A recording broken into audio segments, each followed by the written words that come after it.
रमेश दीक्षित भाई साहब आपका इंतज़ार कर रहा था क्योंकि आप हम लोगों में सबसे वरिष्ठ भी हैं, राजनीति को किए भी हैं, देखे भी हैं, पढ़ाते भी हैं। तो आप सब तरह से क्वालिफ़ाई हैं बहुत सी चीज़ें बताने के लिए। मैं इसका एक बैकग्राउंड इसलिए बता दे रहा हूँ क्योंकि मैं जिस तरह से देख रहा हूँ कि ये जो सुप्रीम कोर्ट का ऑर्डर आने के अलावा, जिस तरह से जो इस समय की सरकार है वो विपक्ष को बिल्कुल मतलब नेस्तनाबूद करने के उसमें है।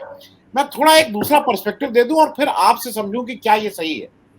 मैं ऐसे देख रहा हूँ कि जो जो टोटल सीट आई थी भाजपा की 2019 में, क्योंकि भाजपा हरदम इलेक्शन मोड में है। ये जो जो कुछ भी हो रहा है, चाहे किसी को डराना, चाहे वो करना, वो केवल 2024 इलेक्शन की तैयारी है, जैसे मैं देख रहा हूँ। 2019 के इलेक्शन में भाजपा की 303 सीटें आई। 273 पे हाफ वे मार्क है, मेजॉरिटी होती है, उससे केवल 30 सीट ज्यादा थी। मुझे ऐसा लगता है कि जहां-जहां पे ओवर एक्टिव हो रही है और खास करके ईडी के माध्यम से प्रेशर डाला जा रहा है, सबसे पहली स्टेट हम लोग उत्तर प्रदेश ले लें। हम आप सब लोग यहीं से आते हैं। किस तरह से मायावती जी और अखिलेश यादव जी को न्यूट्रलाइज किया गया है और अभी के रामपुर और आजमगढ़ के इलेक्शन में हम सबने देखा कि अखिलेश यादव जी जो भी कारण रहा हो, अब वो बाद में कुछ को कुछ भी कहें, लेकिन कारण तो कुछ था कि वो इनएक्टिव रहे थे और एक तरह से उन्होंने गिफ्ट के रूप में ये दोनों सीटें दे दी। उसके बाद हम सबसे बड़ा स्टेट महाराष्ट्र है, 48 सीट। 48 में से 23 बीजेपी की थी, 18 शिवसेना की थी जो इनके साथ लड़ रहे थे। वहां पे फिर इनको दिक्कत हो रही थी और इसलिए महाराष्ट्र में सरकार गिराई गई, शिवसेना को वो तोड़ा गया और इनको ये लगता है कि अगर ये महाराष्ट्र विकास अघाड़ी रह जाती है 2024 तक तो इनके लिए मुश्किल होगा। वेस्ट बंगाल में 42 सीट थी, जहां पे 22 ममता बनर्जी जी के पास और 18 इनके पास थी, जो आज की तारीख में लग रहा है मुश्किल है। एक चीज किसी की समझ में नहीं आ रही है, आपसे भी जरा समझना चाहेंगे।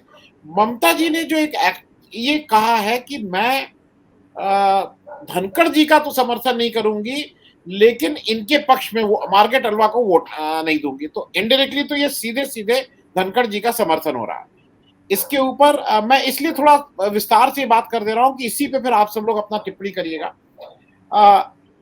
ये अरिंदम जो चौधरी जी हैं, इन्होंने एक बताया था कि वो कौन सा दार्जिलिंग पैक्ट, जिसमें ये फैक्ट है कि धनखड़ जी, ममता बनर्जी जो हेमंत विश्व शर्मा जी मिले, क्या बात हुई ये किसी को नहीं पता। आज की तारीख में पार्थ चैटर्जी को इन्होंने निकाल दिया है, उनके यहाँ से उनके 2 घरों से कुछ मतलब उनके मित्र के 2 घरों से पैसे बहुत मिले हैं, लेकिन ममता बनर्जी के भतीजे को नहीं छुआ गया, जो पहले छुआ जा रहा था। उस समय उनकी पत्नी को, उनकी साली को, सबको पकड़ा जा रहा था जब वेस्ट बंगाल इलेक्शन था। इस समय नहीं छुआ गया, कारण नहीं मालूम। उसी तरह से मैं चौथी स्टेट आगे खत्म कर रहा हूं, बिहार। 40 सीट में 17 seat BJP, 16 seat JDU, 6 seat LJP, 39 seat. वहां पे आज अगर इनको कोई चैलेंज कर रहा था, तेजस्वी यादव बहुत अच्छा इलेक्शन लड़े थे पिछली बार 2024 में, ऐसी उम्मीद है थी और है कि वो एक सशक्त विपक्ष बन के उभरेंगे, लेकिन वहां पे लालू के जो पुराने वो हैं, भोला यादव को पकड़ा गया है। लालू जी और उनके मतलब अब किसी तरह से घेराबंदी हो रही है कि मीसा भारती, राबड़ी जी, लालू जी, सबको फिर से घेराबंदी की जाए। मैं इस परिप्रेक्ष्य में आपसे समझना चाह रहा हूँ रमेश भाई साहब कि इस समय जो जो जैसे होते नहीं ऑल इंजन्स फायरिंग, तो पूरी तरह से बीजेपी इस समय लग रही है कि किसी भी कुछ भी हो जाए, लेकिन विपक्ष को हम कुछ भी नहीं करने दें। उनको ऐसा कर देंगे कि अपने में उलझे रहें या उसमें उलझे रहें, डर जाएं इत्यादि। रमेश भाई साहब। देखिए आनंद जी, हमें एक बात स्वीकार कर लेनी चाहिए कि 2019 के बाद से देश में जो माहौल बना है उसमें भारतीय जनता पार्टी ये तय कर चुकी है, वो बार बार अपनी बातें छुपाते नहीं है कि उन्हें विपक्ष मुक्त भारत चाहिए, उन्हें अपोजिशन बर्दाश्त नहीं है और हम किसी भ्रम में न रहें। दरअसल उन्होंने संसदीय लोकतंत्र का राम नाम सत्य कर दिया है। तो केवल हम थोड़ा सा बैठे यहाँ बातचीत कर रहे हैं क्योंकि जब तक हमसे उन्हें कोई तात्कालिक खतरा नहीं है तब तक वो हमें बर्दाश्त करते रहेंगे, वरना जिस तरह उन्होंने आचरण किया है तमाम प्रदेशों में, साफ जाहिर है कि उन्हें इस लोकतंत्र की कोई फिक्र नहीं है, किसी बंदिश की फिक्र नहीं है, न्यायपालिका को उन्होंने अपने अनुकूल कर लिया है। तो सवाल है कि उन्हें चुनौती कहाँ से है जब चुनौती सड़क से नहीं है, चुनौती संसद से नहीं है, चुनौती न्यायपालिका से नहीं है, विपक्ष से नहीं है, तो स्वाभाविक है वो जिस तरह से चाहें वे काम कर सकते हैं और कर रहे हैं। मुझे जो चिंता जिस बात की है कि ये जो फैसला सुप्रीम कोर्ट ने दिया, हो ये रहा है, कमाल की बात है। पिटिशनर जाता है कोर्ट में, हमारे साथ न्याय होना चाहिए, हमारे साथ जाति हो रही है, और सुप्रीम कोर्ट कहता है कि साहब जाति नहीं ठीक हो रही है और आपको और ज़्यादा दंड मिलना चाहिए। तो ये कौन सी बात हो गई? बजाय पिटिशनर को न्याय मिलने के उल्टे और ज़्यादा सख्त कहना चाहिए, कानून बनाने की बात की जा रही है। और एक बार नहीं हो रहा है, ये लगातार हो रहा है। तो साफ जाहिर है कि कहीं ना कहीं कार्यपालिका और न्यायपालिका के बीच में एक ऐसा तालमेल हो चुका है, ऐसी जुगलबंदी चल रही है कि जिससे किसी भी विरोध की आवाज़ को, प्रतिरोध के किसी भी स्वर को कुचला जा सके कानूनी तरीके से, ये इंतजाम कर दिया गया है दरअसल। इसलिए हम कानून के बारे में क्या बात करें? वकील साहब ने अच्छी बात की, विकास शर्मा जी बात कर ही रहे थे। मैं तो जानता हूं कि दरअसल पूरी तौर से न्यायपालिका इस वक्त भले ही दिखाने के लिए 2 बार ऐसा हो जाता है कि जैसे उन्होंने जमानत दे दी जुबैर साहब के केस में, ऐसा हो गया, वो केवल अपनी विश्वसनीयता को बनाने के लिए है। अन्यथा साफ साफ कहना चाहिए, मैं तो इस जोखिम पर भी कि अगर इसको माना जाए, माना जाता रहे, अवमानना मानी जाती रहे, अवमानना क्यों, कब तक अवमानना क्यों डरते रहेंगे हम लोग? सरिहन दिखाई पड़ रहा है कि एक पिटिशनर आपके पास जाता है, तीस्ता जी गई थी, उनको भी आपने बजाय इसके कहने किए, आपने कह दिया कि लगातार 20 साल से चीज़ों को गरमाया जा रहा है। अभी गरमाया क्यों नहीं जाएगा? जब देश में लोकतंत्र की हत्या हो रही है, सरिहन दिखाई पड़ रहा, आंखों से दिखाई पड़ रहा, नंगी आंखों से सब चीज़ें, संस्थाएं नष्ट की जा रही हैं, उस समय अगर कोई आदमी फरियाद लेकर जाता है न्यायपालिका के सामने और न्यायपालिका बजाय इसके उसे न्याय दिलाए, उसे कहती है कि तुम्हारे खिलाफ और ज़्यादा सख्त कार्रवाई की जानी चाहिए, तो मुझे लगता है कि ये प्रतिशोध की जो भावना से हो रहा है, ये न्याय नहीं हो रहा है, ये नागरिकों के साथ प्रतिशोध की भावना से काम कर रही हैं तमाम संस्थाएं। और जो खतरा क्या है, वो खतरा मैं देख रहा हूँ, तो मुझे कोई भ्रम नहीं है। मैं तो मान के चल रहा हूँ कि हम लोकतंत्र की इन्होंने अलविदा कह दिया इन लोगों ने वहां पर भी। और रही बात, आपने कहा कि अपने राज्य गिनाए ही सारे राज्य, तो जहां जहां इनके खिलाफ बड़ी संख्या में ज्यादा सांसद आने की उम्मीद थी, वहां वहां इन्होंने घेरेबंदी सबसे पहले की है। और उन्होंने जो बंगाल में किया है, एक संकेत दे दिया है कि हम आपके भाई को बख्श रहे हैं ममता जी, आप बस आगे चुप रहिए, इसके बाद आपको नहीं बोलना है। और ये घटना महाराष्ट्र में उन्होंने खत्म कर ही दिया शिवसेना को। अब बारी बिहार की शुरू हो चुकी है वहां पर, और उत्तर प्रदेश का नंबर भी जल्दी ही आ जाएगा बड़े पैमाने पर। तो साफ साफ बात है कि हम और आप जो यहाँ बातचीत कर रहे हैं, हम ये मानकर चल रहे हैं कि अभी हम संसदीय लोकतंत्र में काम कर रहे हैं, अभी भी हमारे कुछ मूल अधिकार हैं, अभी भी हमारे कुछ है। तो मुझे लगता है कि ऐसी बात है नहीं। वरना कायदे से अगर देखा जाए तो मैं एक बात कहना चाहता हूँ कि अभी तक केवल 23 केसेस पूरे prevention of money laundering act के तहत अब तक केवल 23 सजाएं हुई हैं, केवल 23। 5000 से ज्यादा केसेस जो है वो इंगित किए गए। उन 5000 से ज्यादा केसेस में तो कितना परसेंट रह जाता है? 0.000 कुछ आता होगा। उसके लिए इतनी कवायद हो रही है वहां पर भी, और इतनी संपत्तियां जब्त करने के आदेश दे जाते हैं।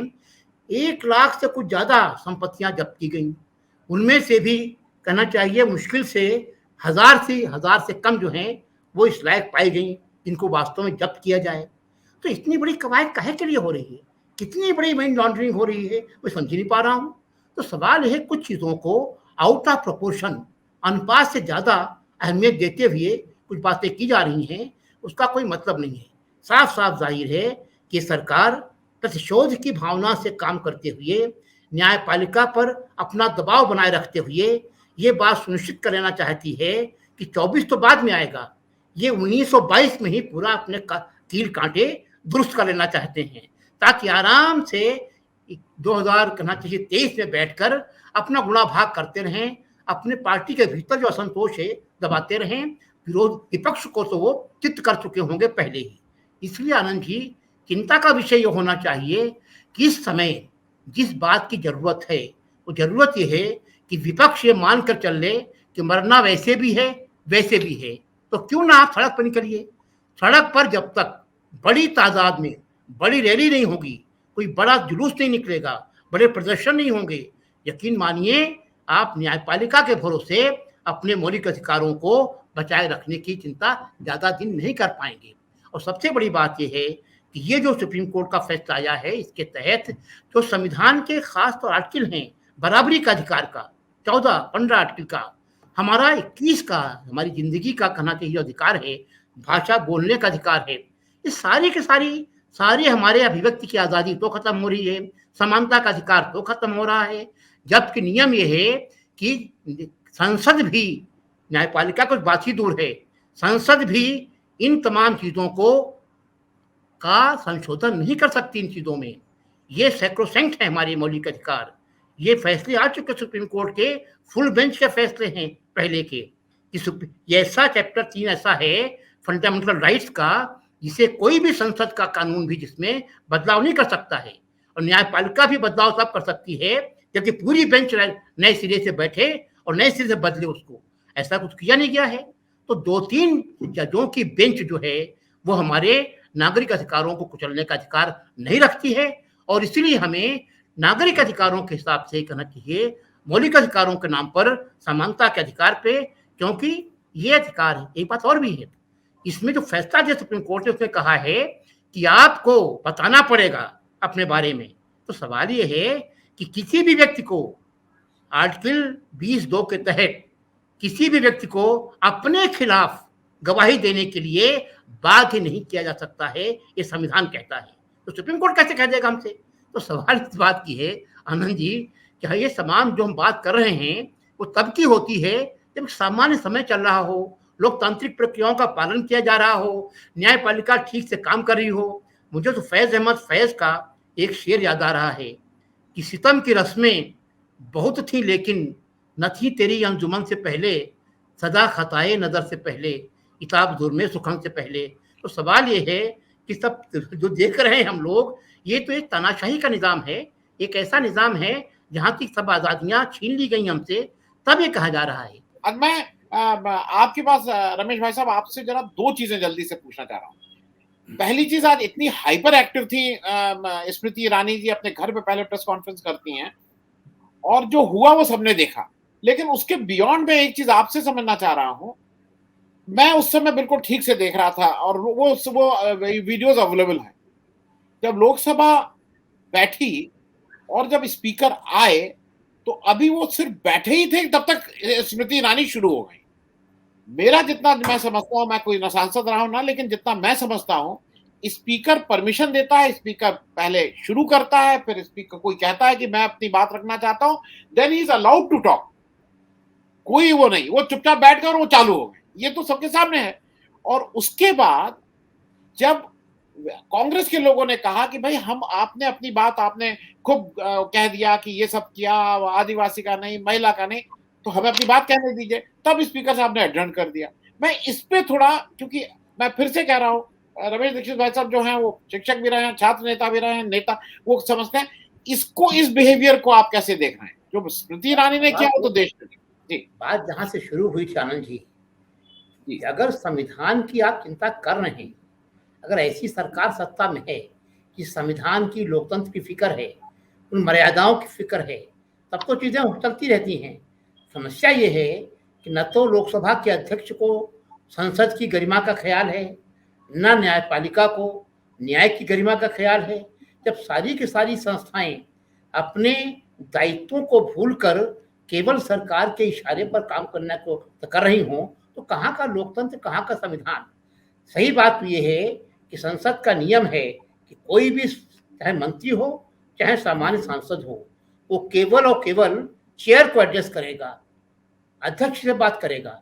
जिस तरह से स्मृति ईरानी जी ने जो अमर्यादित व्यवहार किया है सोनिया गांधी के साथ, वो निंदनीय है, वो शर्मनाक है। ये बात कही जानी चाहिए वहां पर भी, क्योंकि कायदे से स्पीकर महोदय को इस बात की फिक्र करनी चाहिए कि जितने भी सदस्य हैं लोकसभा के, सबकी सम्मान की रक्षा करना स्पीकर का कर्तव्य है। ऐसा कैसे होता है? स्पीकर महोदय मंत्रियों को तो पूरी छूट दे देते हैं, बाकी सांसदों के सम्मान की उन्हें फिक्र नहीं होती है। तो दरअसल ये संसद का अवमूल्यन किया जा रहा है, ये चिंता की बात होनी चाहिए और संविधान की गरिमा नष्ट की जा रही है। एक बात जो वकील साहब कह रहे थे कि ऐसा वो कह सकती थी हम 10 दिन बाद, आपने ठीक कहा था, ये नहीं कह सकती थी, क्योंकि जिस तरह से जो माहौल बना दिया गया है देश में, हिंसा का माहौल, घृणा का माहौल, उस माहौल में जो सरकार है वो सब सही है, सरकार के खिलाफ जो भी है वो निंदनीय है, ऐसा माहौल बना दिया गया है। हद की बात है वो स्मृति ईरानी जो जिनकी बेटी बाकायदा चला रही रेस्टोरेंट, एक बयान में कह रही है कि रेस्टोरेंट चलाने में क्या नुकसान है, एक बयान में कह रही है वो पढ़ रही है, रेस्टोरेंट से वास्ता नहीं है। एक ही मंत्री दो तरह के बयान एक ही दिन अलग अलग जगहों पर दे रहा है, कोई कार्रवाई नहीं होगी उस पर। तो सवाल इस बात की है कि अगर हम किसी भी सांसद के संसद के अंदर उसके सम्मान की, उसके बोलने के अधिकार को लेकर, उसकी बात कहने के अधिकार लेकर उसके सम्मान की रक्षा अगर स्पीकर नहीं करता है तो निश्चित तौर पर चिंता की बात है, संसदीय लोकतंत्र के लिए बहुत ही चिंता की बात है। और जिस तरह से स्मृति ईरानी ने एक तरह से जो कहते हैं राजतंत्री आदमी कि सोनिया जी को सिर्फ उत्तेजित करने के लिए, चिढ़ाने के लिए, माहौल बनाने के लिए, क्या संसद एक मंच ऐसा मंच है कि जहां आप खिलवाड़ करेंगे, किसी सांसद का माहौल बनाएंगे? इस तरह संसद की गरिमा को नष्ट किया है। और सही बात तो यह है इस सरकार के सारे मंत्री संसद की गरिमा को रोज नष्ट करते हैं। जिस तरह के फूहड़ अमर्यादित बयान देते हैं, ये शर्म आती सोचकर, जनता क्या सोचती होगी इस बारे में। इसलिए इस समय संसदीय लोकतंत्र का भविष्य दांव पर लगा हुआ है। आनंद जी, संविधान की सारी अनुच्छेद 396, 95 दांव पर लगे हुए हैं। क्या ये संविधान बचेगा? मुझे तो खतरा दिखाई पड़ रहा है कि सरकार तय कर चुकी है कि उसे इस संविधान की धज्जियां उड़ानी है, और ऐसा कोई वजह नहीं है। और कायदे से तो स्पीकर को चाहिए कि वो स्मृति ईरानी को दंडित करें, इस बात के लिए निंदा करें सदन के अंदर, जरूरी होना चाहिए। अगर ऐसा नहीं होता है तो हमें मानने के लिए सारे कारण हैं कि शायद ये सरकार इस संसदीय लोकतंत्र को ज्यादा दिन चलने देना नहीं चाहती है। ये खतरा मुझे दिखाई पड़ रहा है। एक आखिरी रमेश भाई साहब आपसे 1 मिनट की टिप्पणी लूंगा, एक रेफरेंस के साथ लूंगा, क्योंकि जैसे लोगों को लगता है ना कि अरे सब कुछ खत्म हो रहा, अब क्या होगा। मैं 4 नेताओं के नाम लूंगा जो इस देश की जिन्होंने नियति बनाई। Gandhi ji, JP, doctor Lohia, doctor Ambedkar.